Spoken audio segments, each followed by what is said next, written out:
Welcome to Five or Flop, a podcast for the best and worst historical fiction has to offer. I'm your host, Erin. And I'm Grace, and each week we'll be reading a different historical fiction book to see if they're a five or a flop. Our theme for season 3 is back to school, which means children's and YA, as you should know by now. But if this is your first episode listening, welcome, and you're in for a really good one, because not only are we reading a classic, but we also have a guest today. How about we have our guest introduce herself with her name, a fun fact, and the books we're reading.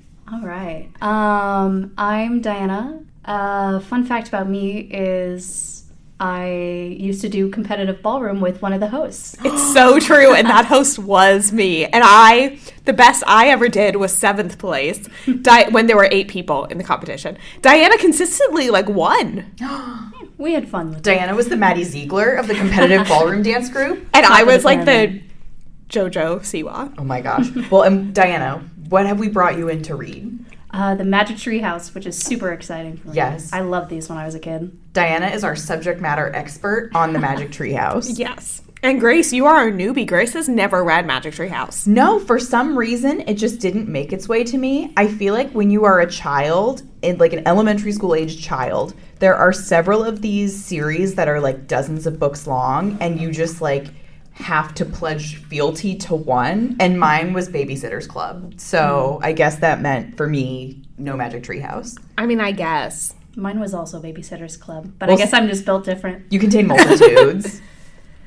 Alrighty. So, what's new with everyone? I know for me, I've been having a very rough day.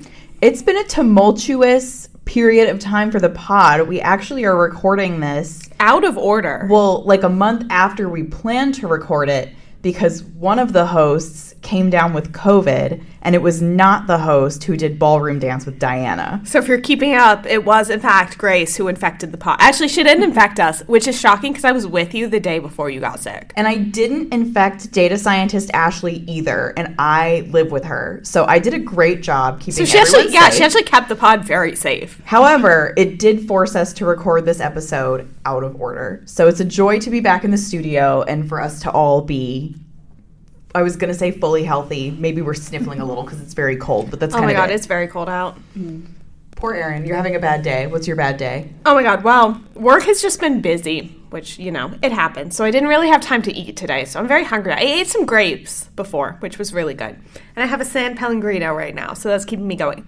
But the pinnacle of my day is the fucking Solid Core app.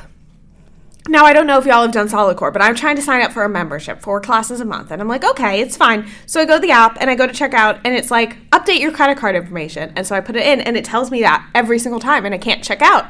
So then I tried to go for the website. The website is broken for about 5 hours today. It's just not loading. And then when I finally get through the website, same shit happens. So I'm very mad. Anti-Solid Core. I'm actually incredibly pro-Solid Core, but that's fine. Well, just for today. For today, I'm anti, but I shot them an email, so I'm like, please, please, please, please. So if they answer me during this podcast, I will share the outcome with everyone. Wait, hold on a second. We forgot to share an incredibly important fact about Diana, which is that she is a member of the Click Clack Moo Trivia team. Oh my God, we have now had all members on the pod. Exactly. And Diana does a lot of carrying. Diana is a valuable member of the trivia team. Not that there are any non-valuable members, but, Who's the least valuable? Kyle. Kyle is the trivia master. It's sabotage. Well, I think it's great, though, that we all have we all have different strong suits, I think. Exactly. We're a very well-balanced team. What would each of you say is your best topic area? I feel like mine is notable titles, whether it's current bestsellers or like the 30s Pulitzer winners. Okay.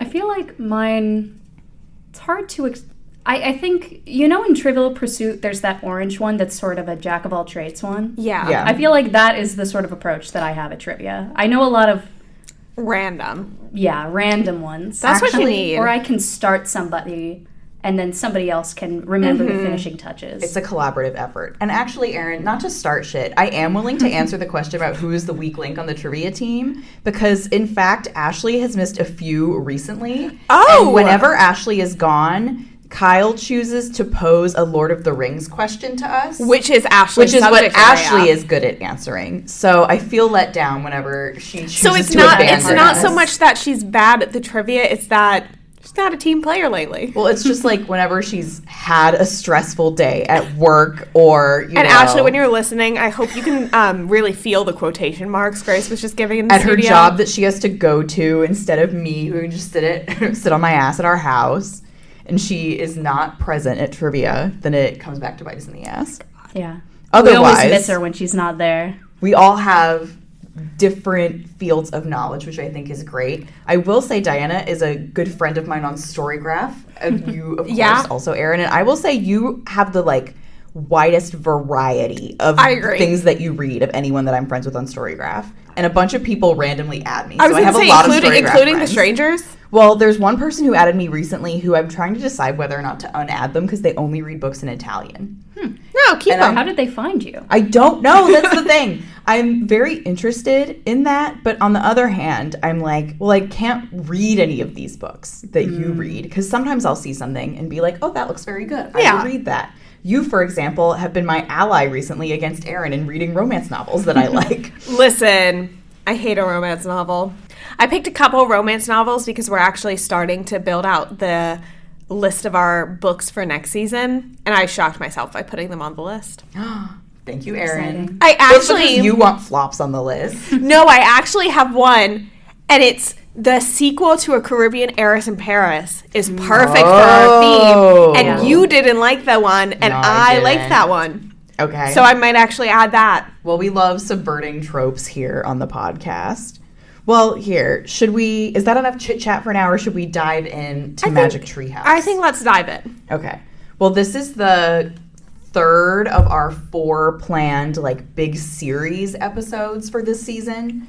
We've done American Girl, we've done Dear America, and I feel like Magic Treehouse it's the series with the most books in it, and also I think it might have the biggest footprint of any of the ones we're going to talk I about. would agree. Including American Girl. Because those are girl books. This is a boy and girl book. That's the thing. Unfortunately, I think people at, are these Scholastic books? No, at Random House. People at Random House are like, girls will read boy books, but boys won't read girl Exactly. books. But, we have the two here. Hold on. Actually, instead of a synopsis, at the beginning of the books, they give you a little prologue that's kind of the same every time. Oh, that's And it's actually perfect. very short, so I thought I would just go ahead and read it to acquaint our listeners who perhaps are not familiar with Magic Treehouse. I'm opening my book if you can ASMR hear the pages. One summer day in Frog Creek, Pennsylvania, a mysterious treehouse appeared in the woods. 8-year-old Jack and his 7-year-old sister Annie climbed into the treehouse, and they found that it was filled with books. Jack and Annie soon discovered that the treehouse was magic. It could take them to the places in the books. All they had to do was point to a picture and wish to go there. Along the way, they discovered that the treehouse belongs to Morgan Le Fay. Morgan is a magical librarian from the time of King Arthur. She travels through time and space, gathering books. So there are an incredible number of books in the Magic Treehouse series, but every 4 of them are grouped together in a tight arc. So we're reading 2 arcs today. So we're reading Magic Treehouses 13 through 16 and 21 through 24. And before we get too far away from that prologue, Grace, if you could, and Diana, if you've read any of our pod books, I know you've listened to our episodes, but if you've read the books, if you could pick any pod book and point to a place in it and go to where it was, where would you pick? Well, off the top of my head, I have to consult our pod. I was going to say, off the top of my head, as well. Off the top of my head, I am not churning up a lot of places I would want to go. Not a lot of pleasant places. Well, because I'm like the plague, Romancing Mr. Bridgerton. That would be fab. The Other Boleyn Girl, you would love that. Yes, as an observer, because I would not have the feminine wiles to attract Henry VIII, so I would be completely safe. Man, I don't know if I have an answer for that. I think maybe I would go somewhere in Violetta. Yeah, that was Lots a pretty of beautiful neutral countrysides. Yeah. Let's see. Where else? Maybe I'd go to the circus. Just as an attendee. She would just go watch the circus. Not the circus where they stampeded everyone either. Yeah, I would before go that. to a live taping of Supper at 6 starring Elizabeth Zott. That would be good. That would be really good. Yeah. And I would ask her questions about advanced degrees. That's what I would do. I would make her say more anti-religious stuff on air. Yeah. For real, though, I feel like the only real answers are either romancing Mr. Bridgerton or the Davenports. Or maybe Josefina, because she just lived a pretty neutral life also. I would still toss in the other Boleyn girl. I feel like if you're not one of the women who Henry VIII is like into, you're fine. If you're visiting, if I didn't have to live there, I could have a good time. If I had to live there, that's another story. I would not have fun. No, Jack and Annie don't move to these places. They just visit. No. Well, also, I think this is something you have later down on in your notes, but I'll just bring it up now. Mm-hmm. I think the mechanic is they go in their magic treehouse to the past, to a place, and then when they return, it's like they haven't been gone at all. It's like the same minute that they left. I compare this to Halloween Town, which we watched on Halloween or the day after or the day before or whatever. Very recently.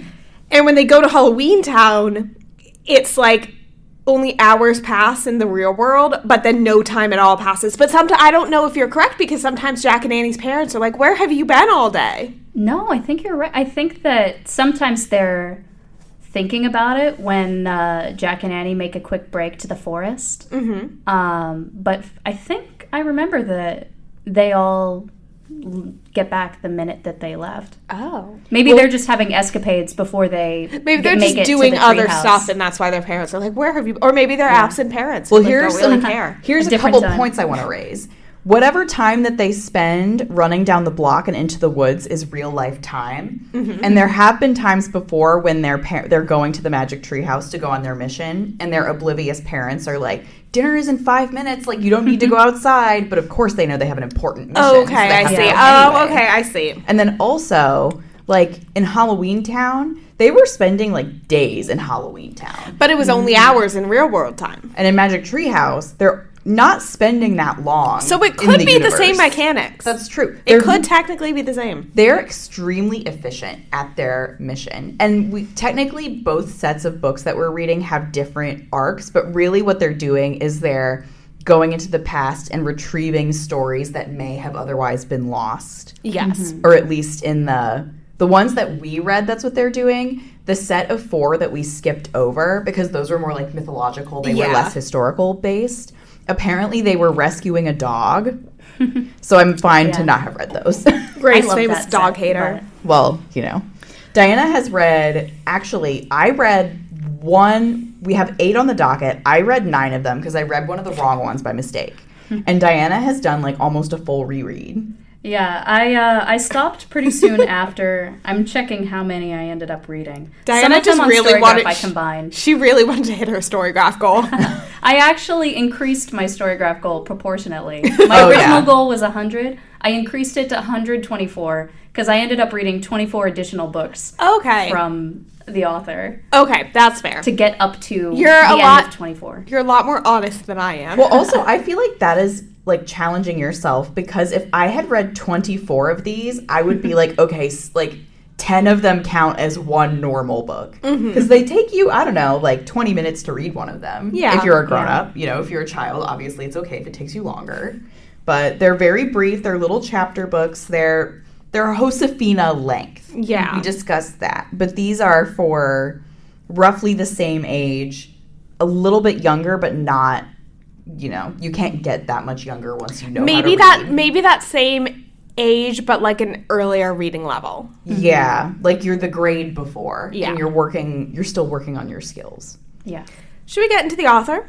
Sure, the very famous Mary Pope Osborne. Mm-hmm. She was born in 1949 to a military family. She moved around a lot, but she said she was never lonely because she always had her siblings to play with.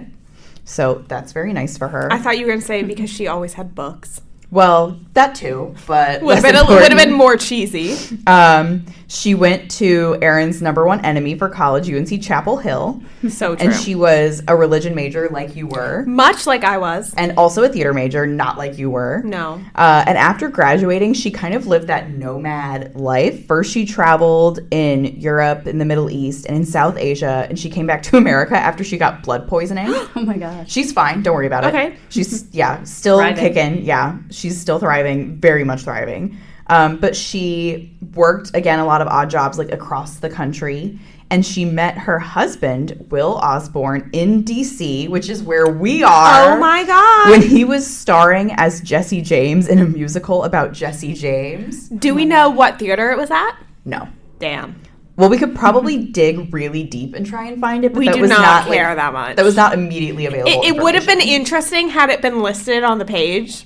Yeah, but I'm not going to go out of my No, way. no. But she did not explain the mechanics by which they met. She said, I went to go see this show, and right away I was drawn to the guy who, again, was playing the lead. And Okay. she's like, and then a year later we were married. So I'm like, did you just my go God. backstage? She Did you- backdoored like we did at Bad She stage Cinderella doored. when we met Bad Cinderella on her birthday. Exactly. But I'm like, did you know someone who knew him already? Or did you just really have a lot of balls? Either way, they're still very much in love. So good for her. Or at least they say that they are.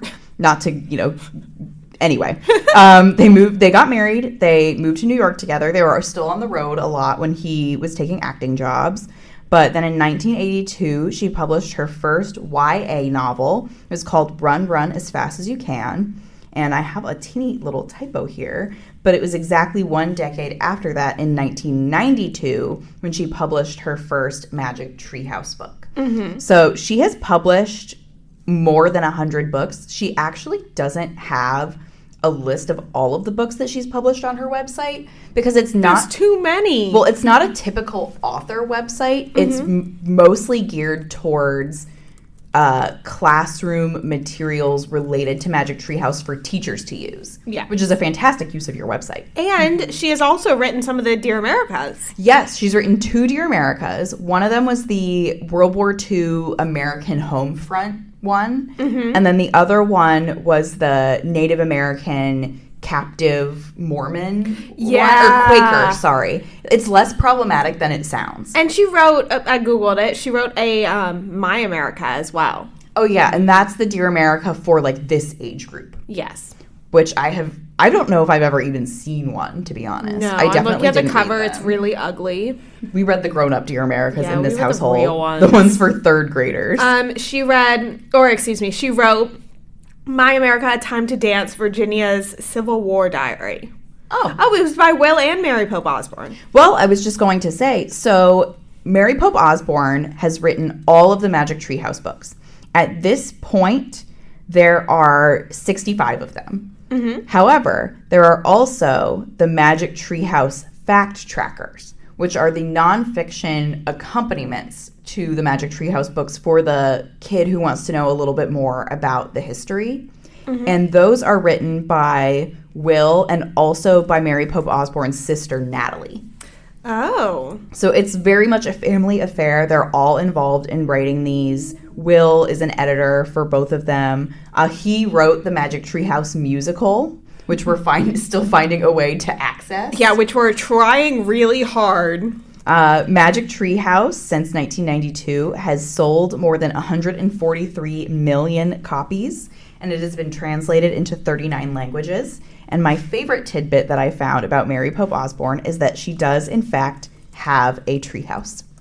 Aww. I'm sure that once she hit it big, she was like, all right, first order of business, I need to come correct about this treehouse business.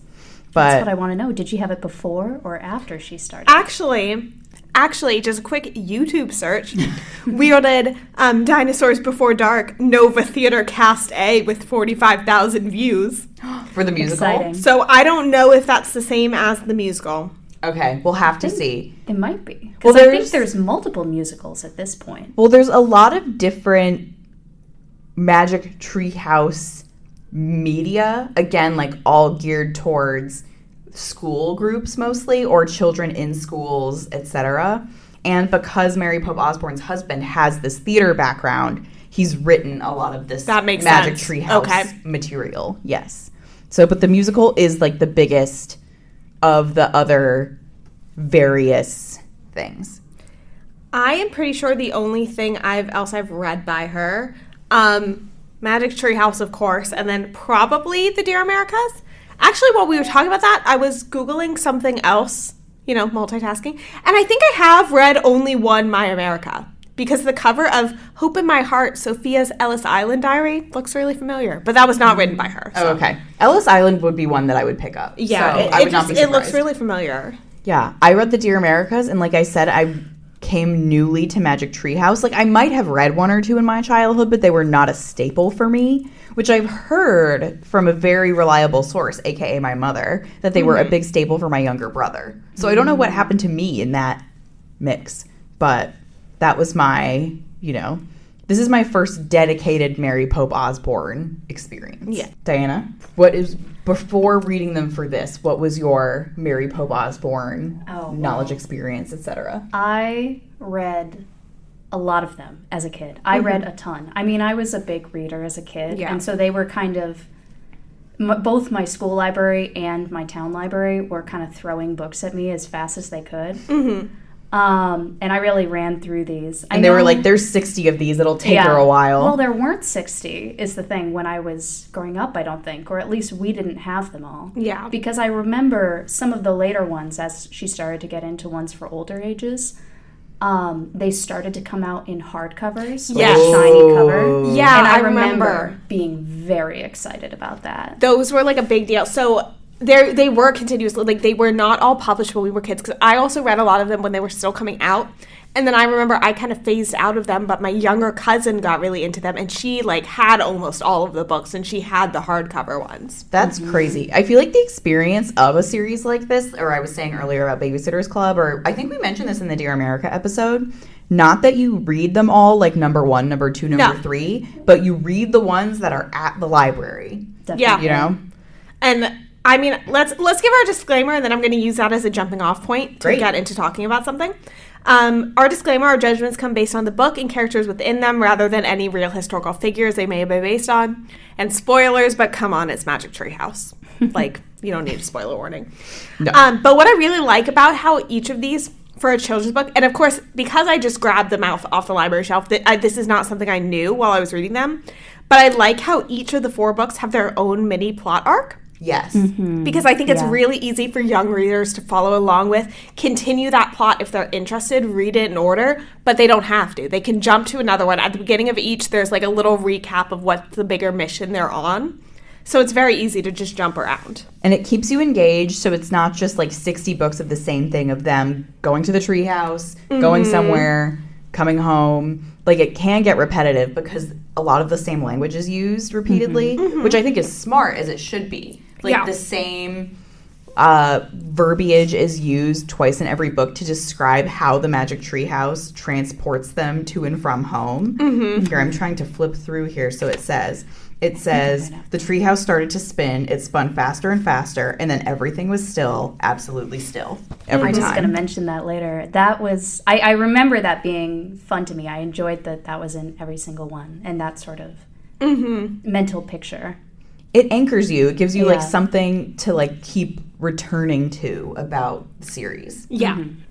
And it's especially great if you're checking them out from a school library and you might have to wait a couple months until you get new ones. Because you can just jump right back in and feel like you're back in it. And you remember, and it's like they haven't left you behind. You're still part of the gang. Well, here, real quick, before we get too deep into conversation, should I just shout out the titles real quick? Yeah. So the books that we're reading in the first arc are Vacation Under the Volcano, which is Pompeii, Day of the Dragon King, which is the Qin Dynasty in China, Viking Ships at Sunrise, and Hour of the Olympics. And then the second arc is Civil War on Sunday, Revolutionary War on Wednesday, Twister on Tuesday, and Earthquake in the Early Morning. Now, that is the one famous on Twitter when you always see a picture going around. It's like, damn, these kids had the worst week ever. But if you read them in order, actually, it's 2 weeks. It is 2 weeks. Because the Wednesday comes before the Tuesday. So luckily they had a break after the Twister or after the Revolutionary War, but before the Twisters. Exactly. However, I did feel bad for them going back to back. And, like, again, this is, like, the continuity carries over. Once they get home from the Civil War, they have to go to the Revolutionary War. And they're like, oh, my gosh, war again. It's really scary. And you're just like, you're right. Bad. Like, they're little kids. I know, but they're on a mission to save Camelot, and they're master librarians. That so is they have to go. true. That's my favorite thing is, like, and I can't remember if this was in all of them, but it was definitely in the arc of the first 4. They were like introduce themselves to people and they're like, oh, you're master librarians. Like the people throughout history knew what it was. I liked that. Yes, and they had like little cards to show, and it would be like, show the wisest or smartest person that you come across these cards. And especially in the China one, I remember, because the problem is the emperor is unfortunately doing something that we're kind of also doing now, which is book burnings. And they find a scholar who's in hiding because he wants to protect the languages, and they show him their master librarian cards, and he's like, I will help you protect the stories. In the Vikings one, it was St. Patrick. The St. Patrick. So jot that down. But yeah, I had a really good time reading these. Some of them were definitely better than others. I agree. Civil War on Sunday outsold. I 100% completely outsold. Also agree. Diana, how do you feel about that? No, I think I agree. I think there were a few that I remembered really enjoying that I think I still enjoyed. There were a few, both in this section and the other ones I read, where I thought, I think this one you could relied on your format a little bit. Yeah. I don't think any of them were bad. I wouldn't call any of them flops. Yeah. A few might have tiptoed a little closer to fine. But Civil War on Sunday was kind of the only one that we encountered that had, like, multiple plot threads or character evolutions or people to meet. Like, there was so much going on. And the lessons in that one specifically. Like, you're learning about history. You're learning about, like, empathy and human kindness. Like, the complexities of good and evil. I mean, obviously, for a child to comprehend. Not, like, some of the books we've read, but... But no, they're teaching you, like, not only are you learning about history and all of that and, like, factoids, simple concepts, but you're also learning life lessons about just, like, growing up to be a good person. Yeah. So, and it's really interesting to, like, put Jack and Annie, who are stand-ins for the kids that are going to be reading, and most likely the kids who are going to be reading are really going to identify with Jack and Annie, to put them with, like, a 12-year-old drummer boy who's in the Civil War, and have you draw conclusions about, like, oh, I'm really lucky to be living the life that I live, and we need to, have empathy and help people, and, like, all of that. It works very, very well. I think I really appreciated that she didn't necessarily shy away from tough topics like that. No. I think some kids' books, they want to treat people with sort of kid gloves. Yep. But this one, I think you can find a way to talk to kids about serious things like this, but still have it be appropriate for their age level. And I think she did a great job of that. Well, and she even showed in that one, they stayed behind to help in the nurse's tent, and they meet Claire Barton, of course, because it's, you've got to meet famous people. Of course. But Jack wants to leave because it's really hard to be in there and see all of the people who are hurt and suffering. And I think that putting that in there also is a good move, to not just be like, and they were brave and they could do it with no problems, because, showing, learning and pushing through things that you're not familiar with or make you uncomfortable, but learning that it's important to help others, I think is a good lesson.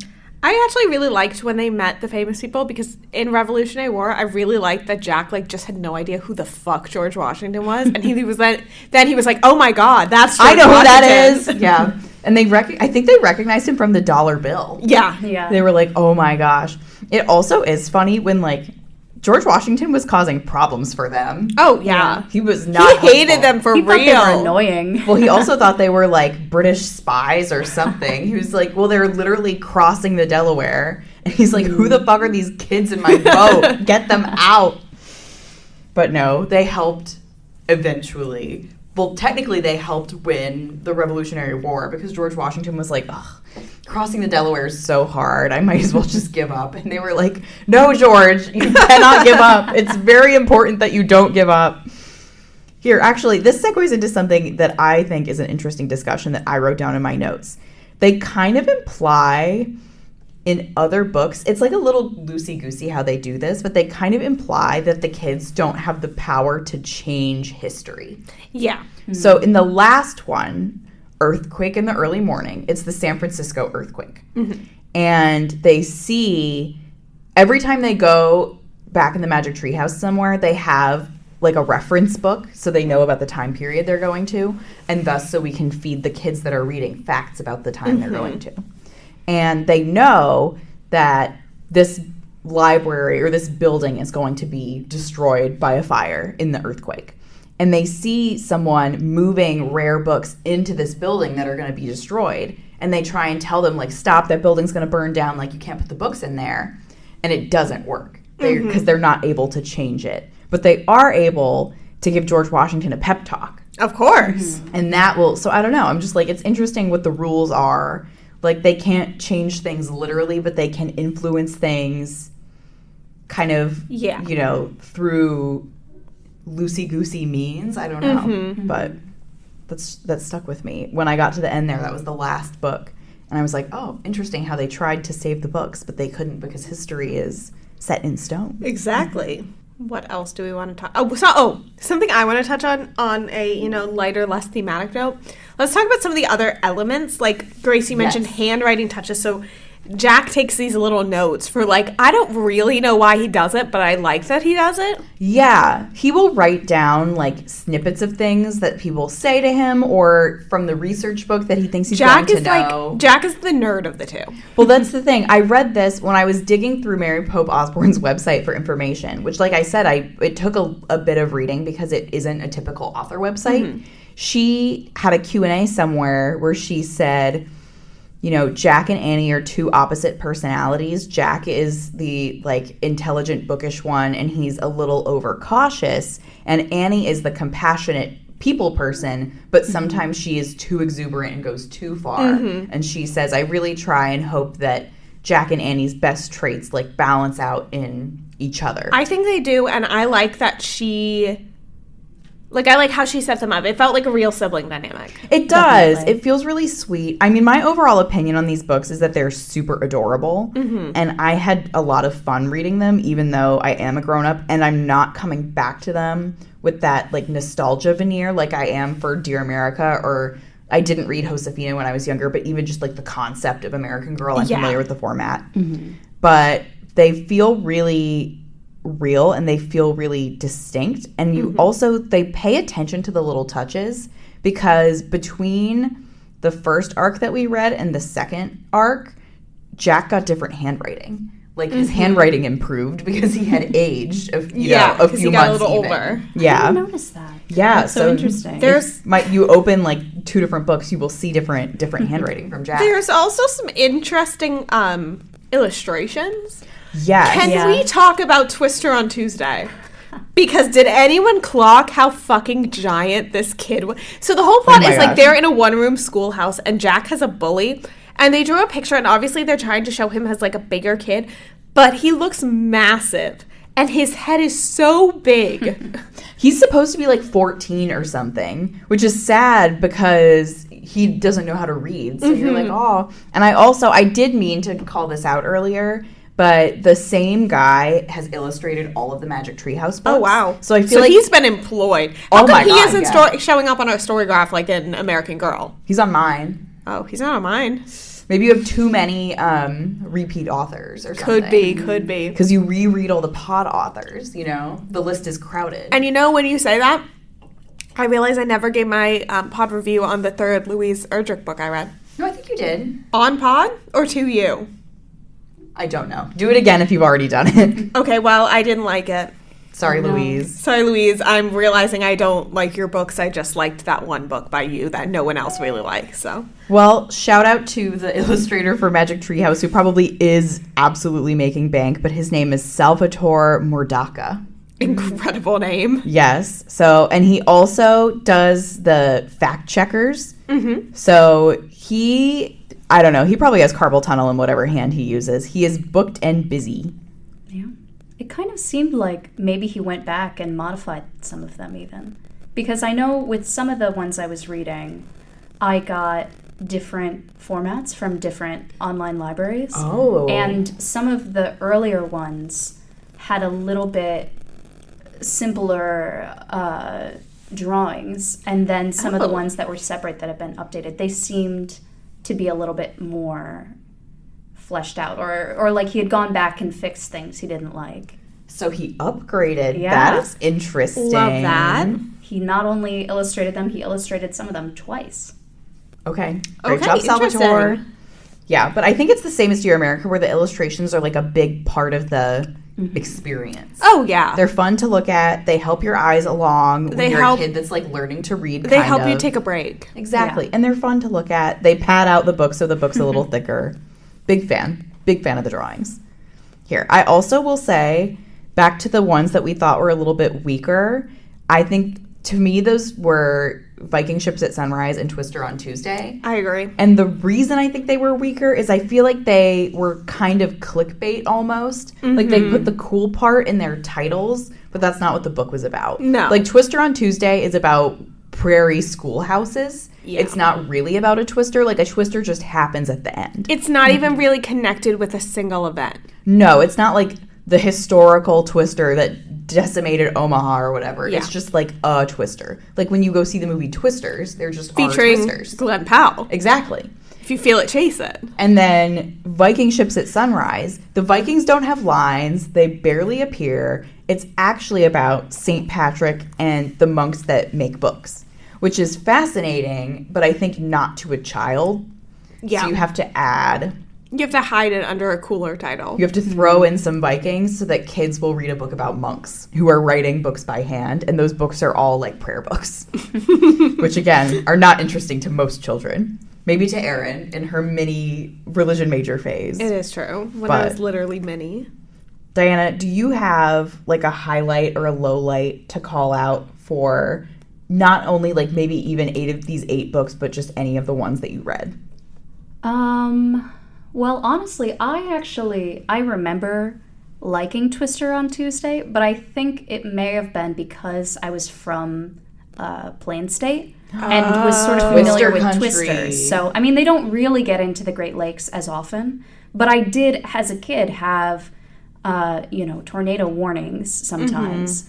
And I think it provided some tasty material for play acting or imagining, pretending to sort of go down to the basement. Yeah. In a similar way to, I think I read Hour of the Olympics, and that was one where I even remembered some of those pictures. That one really left a mark on me because the imagining sort of running through as, or no, not Hour of the Olympics, the Pompeii one. I don't remember the name. Vacation Under the Volcano. Yes, Vacation Under the Volcano.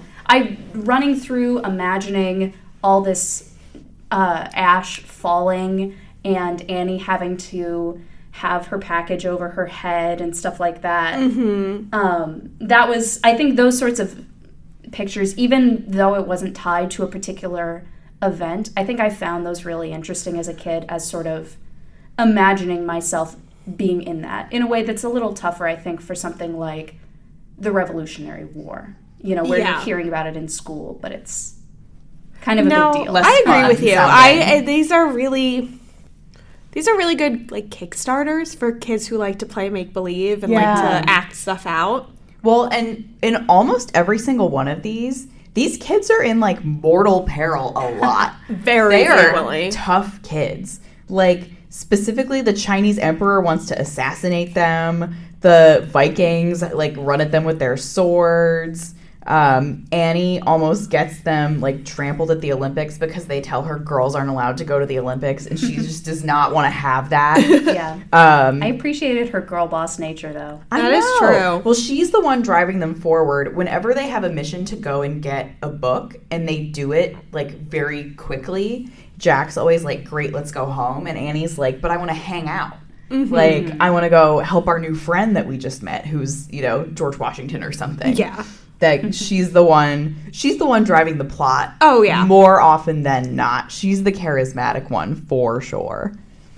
I have one last little thing that I would like to point out. Go for it. I like how in the beginning of all of the books, they have quotes from kids who like to read them, Mm-hmm. and they're always really sweet. Like, there's always one from someone here. This one is in Day of the Dragon King, and it's from Katie P.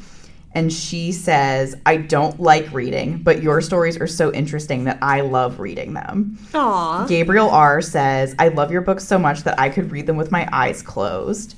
And then the second page is parents and teachers.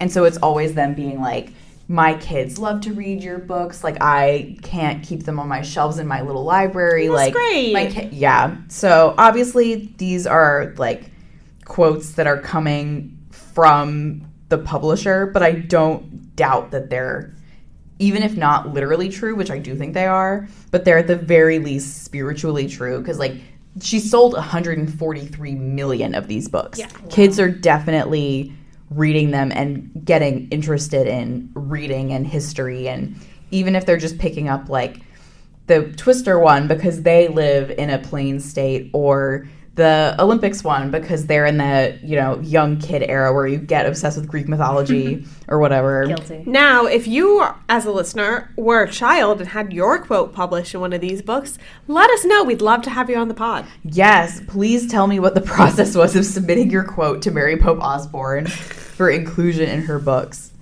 But yeah, I think we don't have too much to say about the historical accuracy either, but we have a little bit that we could talk about. Yes. Grace and I split the books in half, so she took the first 4 arc, and then I took the second one. Diana, are you ready to move on? Yeah, sounds good. Great.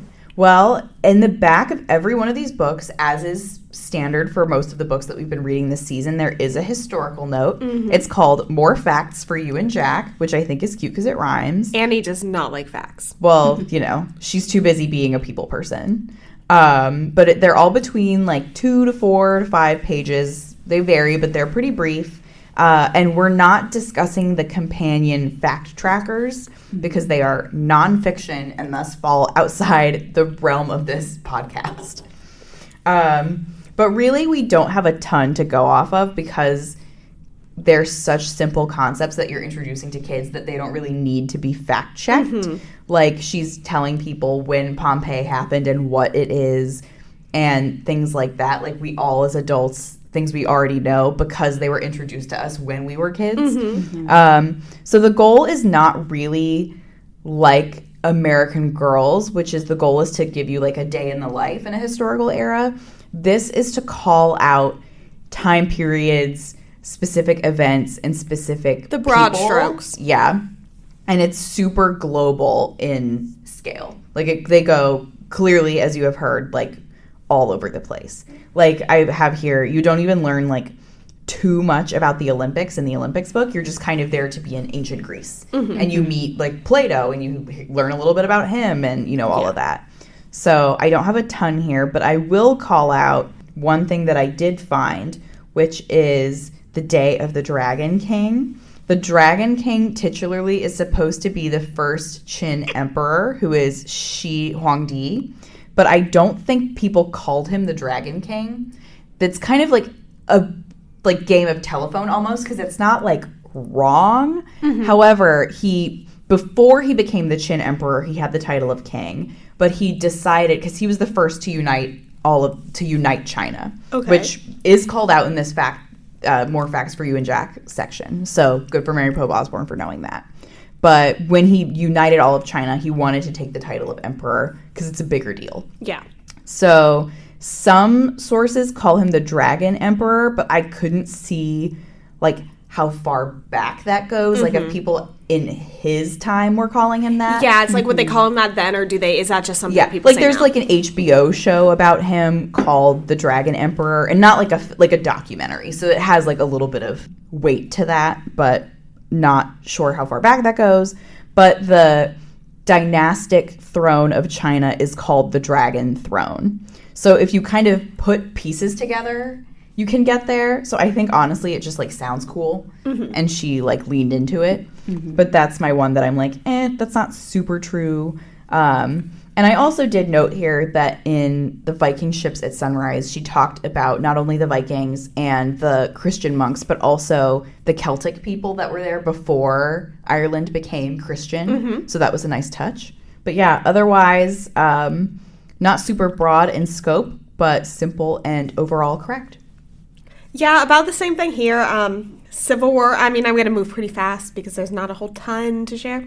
Civil War on Sunday, it was the last war to use drummer boys as wars got increasingly complex and they kind of became obsolete. They didn't really need it. And also just people grew less wanting to put children on the battlefield, that sort of thing. Mm-hmm. Well, that poor little drummer boy was having a bad time. Who was their ancestor? We didn't even talk about that. Yeah, because they knew that the drummer boy got to grow up and have a family. Yeah, so he lived. That was really cute. But true that before the Civil War, most men wore nurses, and then that kind of switched with the Civil War. Okay, not to nitpick. Do you mean most nurses were men? Yeah, what did I say? Most men were nurses. That would be great if they were. I do have that written in the script. Most men were nurses. I probably said that too. Yeah. No, oh my gosh. Most nurses were men. Well, I'm glad that we live in the future where nurses are women, women's rights. Thanks, Grace. Anyway. Revolutionary War, yeah, pretty accurate. Twister on Tuesday, I really don't have much of note. It wasn't really tied to a specific twister, but there were the 1870s were the twisters were having their moment then. Mm-hmm. So it was very relevant. So earthquake in the early morning, I did look up a bit more just because I myself don't really know that much.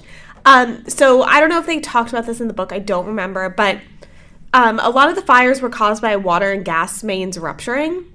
So that kind of caused issues with putting out the fires and also causing them to spread more. Oh, I don't think they did talk about that. That's really bad. And then over 4 square miles of the city were destroyed. And the San Francisco Public Library's rare book collection was destroyed. However, half of the Sutro Library's collection survived, including a ton of rare books. So that's good. So a lot was lost, but not everything was lost. This is the element that you do kind of have to roll with because they're kids' books where it's Morgan Le Fay of Camelot is can you go into the past for me and get this story? And they're great, happily, we would love to go. But then she sends them to Pompeii on the day Vesuvius erupts, or to San Francisco the day of the earthquake. Yeah. It's they couldn't have gone the day before, but it's because it's a kid's book. You have to go along with it. It's fine. Also, I want to point out for real quick, Revolutionary War on Wednesday. I just remembered this and I found it super adorable. In the beginning of every book, Mary Pope Osborne has a little note about hello, readers. Oh, why she picked it, yeah. We're going into, whatever. Telling them, why she picked it. It's very sweet, and I enjoy it. And in the cover of Revolutionary War on Wednesday is obviously, the painting of them crossing the Delaware, and, George Washington's there, and Jack and Annie are holding up the American flag. And she wrote here, and she was I just want to make sure you know that this is not actually what it would have looked like. The boats would have been really big, and George Washington would not stand up because he would fall out of the boat. Oh, my God. And the British would see him. So she's this is based on a painting that is not real, and we want you to know that. What I really liked about her notes, telling, where she got the idea of why she thought of it, it reminded me of Laurie Halse Anderson talking about why she thought of Fever 1793 because she was stuck in traffic driving into Philadelphia reading an article about yellow fever. It's very and she also every so often will plug the library, which I really enjoy. Mm-hmm. She'll be I was in the library and I found a book about prairie schools and I was so excited to put that into a book. It's very cute and it's how about you go to the library and find something interesting? Yeah. So all in all, that's a big part of it. I think one of the things I was most excited about as a kid was that idea of that master librarian card. Oh, yeah. A library card. I was super stoked to go use my library card then. Mm-hmm. You felt really cool. Yeah. You deserve to be a master librarian when you've got a library card. Exactly. Oh, my gosh. That's going to be me in a few months when I have to commute to get to a library because the one that's in walking distance for me is getting a new roof. I had no idea that was the one in walking distance from you. I don't know what I thought it was, but I didn't think it was that one. It's not that close, but, close is close. All right, star calculator? I think it is calculator time. All right, Diana, would you like to read our categories? Sure. The categories are historical accuracy, theme, characters, story, and vibes. And we asked Diana to read them because she has access to the document and we're not just making her put numbers in her phone exactly. like we normally do. So I already put my numbers in, so I'll go first. Historical accuracy, I give it a 4. Everything was accurate. I think it was very easy and accessible for children. However, there was like nothing really complex to kind of push it over the edge to that 5. Theme, I gave it a 5 because it's lessons not only on history, but also empathy, literature, all of that. Characters, I gave it a 4. And this is on me. Like, I know it's a children's book, but like the conflicts between them of like Annie wanting to stay and Jack wanting to go, it just got a little repetitive. Yeah. Maybe that's what happens when you read 8 books in one sitting. Story, I gave it a 3 because of the ones that did have the little bit of weaknesses. Like, I thought it was like, for the most part, the stories were good, but then there were, every once in a while, Twister on Tuesday, Mm-hmm. And I feel like that's probably the trend in the broader series. And vibes, I gave it a 4. So that's a solid 4. And I would say I would consider that a fine leaning 5. Okay, beautiful. Mine is historical accuracy. I agree with Erin, and I gave it a 4. Theme, I also agree with Erin, 5. I think it does great things in terms of introducing kids to things like compassion, but also to things like history and reading. So I like that it is kind of pulling double duty. Characters, I gave it a 5. I think that they're really cute and charming, and I also like all the random people they meet along their journey. Story, 4. The simplicity of all of it just makes me happy. I enjoy it, and just like the concept of the way that they get to all these places is via treehouse that's enchanted by Morgan Le Fay is just like ridiculously charming. Mm-hmm. And vibes, 5. I had a blast. I've said before, but these are the books, like, if I had a child in my life, I would give them to them. Mm-hmm. So for me, that's a 4.6, and that's edging towards 5 territory. So, close. All right. That's something I would count as a 5, and you'd be like, no. No, I am pickier, but, like, I think we are both more lenient about the kids' books. Mm-hmm, definitely. Right. And, last but not least, Diana, what are your ratings? I think mine was also a 4 for historical accuracy. I think she puts a lot of effort into it, and I really appreciate that. For theme, we're, I think, agreed across the board. Yeah. I think I like how she's sort of got a consistent through line through a lot of these and an emotional theme across most of her books, I'd say. For characters, I think just for some of these ones, I gave it a 4. I think it's so hard when you're doing so many of them, where it's, some of the characters I thought were really great and had an interesting setup, and some of them, it's, you sort of just have to keep the story going. But still a 4, I'd say. And I think I was similar for, you might have seen, I was changing the story one so many times because I really couldn't decide. Well, I feel like there's definite 5s and there's definite 3s. I saw you put a decimal point in there, and I was like, I don't want to have this conversation again. I heard it was She lets now. me use decimal points. They're allowed, but that doesn't mean I like them. But some of them are 5s and some of them aren't. Well, and vibes, obviously 5. Love the series, love the setup, love the Jack and Annie dynamic. It's great. So I think, 4.4 total, which I think is 4.4, kind of almost in the middle. Yeah, so that's up to you whether you categorize that as a fine leaning 5 or a 5. I think I would say a 5. I think for the series as a whole, I would say a 5. I Okay. think that some of the other ones that we didn't cover, I would rate them even more highly. Okay, that's very fair. Do you have, like, a favorite one that you can call out? You can think about it for a minute. Yeah. Well, we'll let you think about that, and we'll share the book for next week, which is Distant Waves by Suzanne Wein. Wait, how did we...